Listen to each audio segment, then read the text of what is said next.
All right, I am here today with Todd Spink. We're at the Airplanes and Coffee Fly-In in Temple, Texas, and you got a really unique airplane. Yes, I do. Calls it Big Bertha, right? Big Bertha Blue? Bertha Blue, yep. Bertha Blue, it's a Model 50 twin Bonanza. Yep, she's the oldest T-bone that's still flying. She was built in 1954, April of 54, so she's 71 years old. 71 years old. Yep. So where are you based out of? We're based out of Lancaster. Lancaster. Yep. So just give me a big picture, what's this thing all about?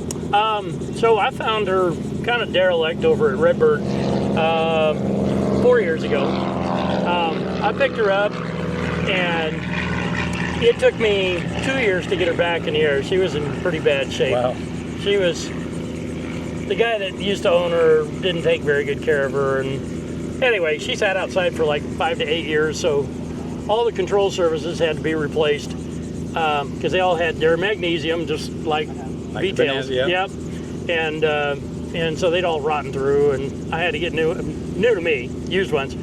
And there was a lot of other things that just needed to be done. You know, things like oil lines and fuel lines and brake lines and all that stuff. So it like I said, it took me 2 years, better part of 2 years to get her back in the air. And this is our second season, coming up on our second season. And so I'm just delighted. We flew out to Sun and Fun. First we went to Barksdale, did the show there, went to Sun and Fun, got chased by the weather, and then we had to meet the weather coming back. And then the weekend after that went to Altus, Oklahoma. So just having good time with her. She's pretty good. Last October, we also flew relief missions with Operation Airdrop. Okay, yeah, Doug Jackson. Yeah, with Doug Jackson. Yep. Yeah, and Russ was there, and that was we flew 11 flights with 16,000 pounds. Wow. To 3 different airports, and that's it. And that's in North Carolina, right? That was in North. Yeah, we were based out of Concord. Yep. And then we were flying short runs. So 300 pounds of fuel, 200 pounds me gives me 1,500 pounds payload. So we were able to carry a lot. Yeah. And so 16,000 pounds in 3 days, three and a half days, 4 days. And then I wound up with what wound up being a carburetor problem on the left engine. So we had to come home, and we managed to get it home, and it was okay. But yeah. So you can find us on Facebook as Bertha Blue, and you can support us when we do the relief missions, which is my big priority to me is getting that. They think it's an airport around here, flying helicopters and doing flower bombing and all kinds of fun stuff. So right now, the main thing you're doing with this is trying to do relief missions and stuff like that? I keep her flying. Yeah, I do the air shows. And as a static display, I'm not right. An aerobatic pilot, obviously. But yeah, there's a lot involved with that. So I just want to maintain her and keep her ready. As a matter of fact, if I had the opportunity, I'd find another one and keep it ready for relief missions. Because cost per ton mile, I did the numbers. Cost per ton mile, T-bones rock. Really? They're better than even a Goonie. Oh wow. Yeah, because the Goonie just drinks so much more gas. Yeah. And it's actually, a Goonie would consume about 25-30% more fuel than we do. Well, tell me a little bit about the specs on this then. So what's the empty weight and the max gross? So yeah, the empty weight is 4,000 pounds and gross max is 6. She holds 134 gallons of fuel, so that's 800 pounds in fuel if I go full. The twin Bonanza, it's really kind of a misnomer, because if you put 2 engines on a Bonanza frame, that's a Baron. Right. So to say it's a twin Bonanza, it has some things. So I'm going to get the numbers right. It's probably I want to say it was in 49. They went from drawing board to first flight in 7 months. So the designer used as much out of a Model 35 as they can. So if you look up under the column, the control column, everything up under the dash, It's all Model 35. Wow. If you look at the windows, the side windows are actually, those actually came out of an 836 out of Lucky's yard. Oh, really? Yeah. So, and then if you look at the wing, now we go over and look at your Bonanza, and you'll find this plate. Yeah. That's if I go look that up, that's got a 35 model number on it.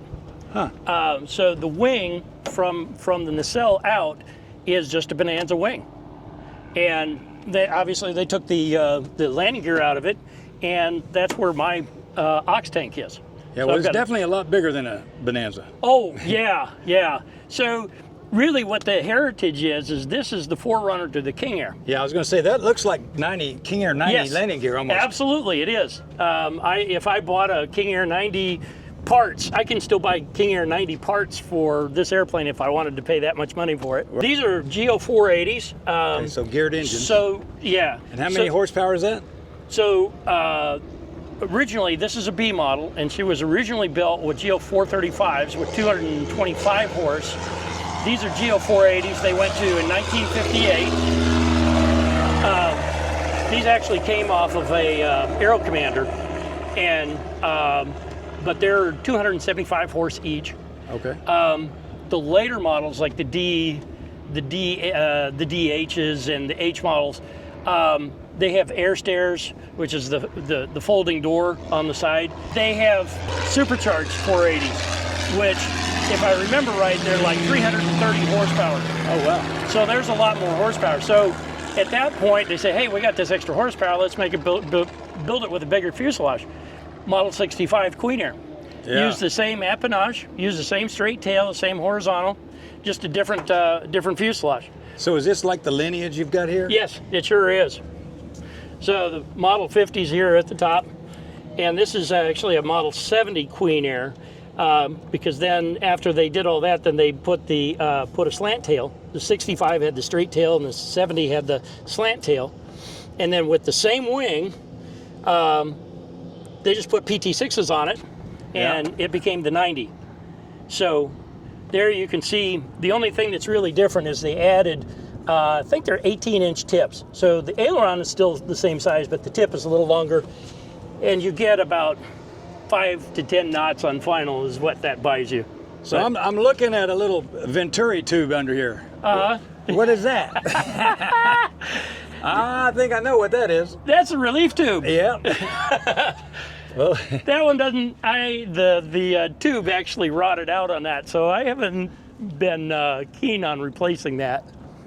so are these all the control surfaces magnesium? Yes, all of them, and then I just replaced these one more time because I had the other one, the left one I had on here was warped. Well, so it's quite a step to get up there, isn't it? yeah, it's a bit of a step. Yeah. Can we go up there? Oh, you bet. Yep. You go up first. Well, you do that like it's easy. Yeah, I've done it a few times. Yeah. Here, look at this panel. So everything's old. Nothing you don't need, but everything you do, huh? Now, I don't know this to be a fact, but I understand that if you fly for the government, you got to have duplicate instruments. So she has 2 airspeed indicators, and 2 altimeters, and 2 vertical speed indicators. Did you put those in there? No, I didn't. Okay. Yeah, so that was done previously. So when you got the airplane, what was it doing when you got it? Sitting, rotting. And before that, what was the last mission before you had it? As near as I can tell, she spent a good amount of time in Colorado. Like the props were signed off in Greeley the last time. There's also, and we'll look at this here in a minute, but there was a panel here in the back seat on the left side where there were antennas all the way around the airplane that didn't come up here. They went to the back seat. So as near as I can figure, you have a black box, you climb in the airplane, and you start plugging in cables because you're going to plug in all these antennas. And I think, without jumping into conspiracy theory, I think she was an airborne repeater. Yeah, that's very possible.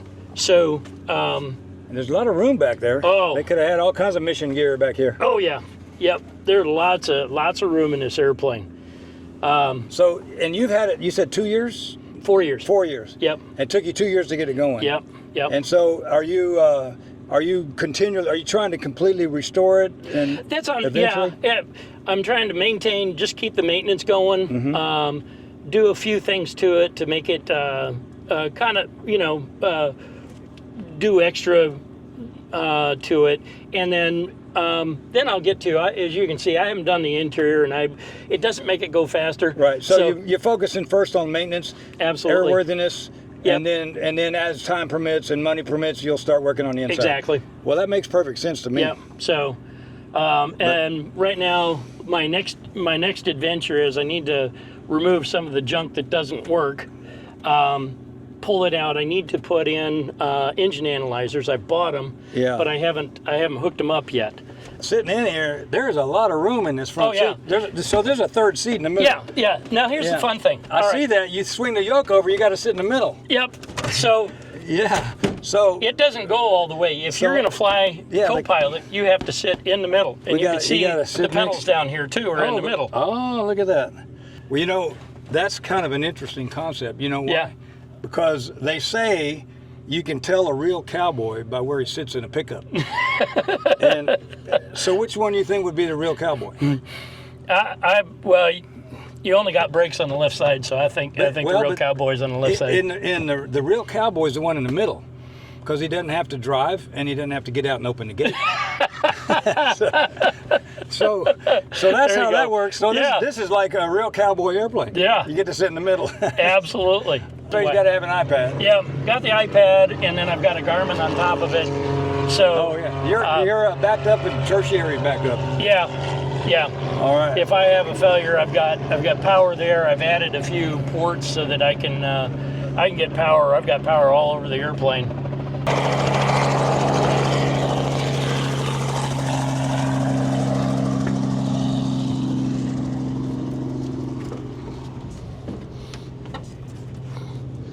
So that's just and even look at that baggage, man. Yeah, have a look back here. Easy access. Yeah, I can see why Operation Airdrop would love you. Yep. Yeah. So it's pretty simple to pull the back seat out. There's 2 bolts on the brace right here. Yeah. 1/4-inch bolts. Pull those out. You have a door on both sides? No, just one. And then there's a couple of clips that releases the seat.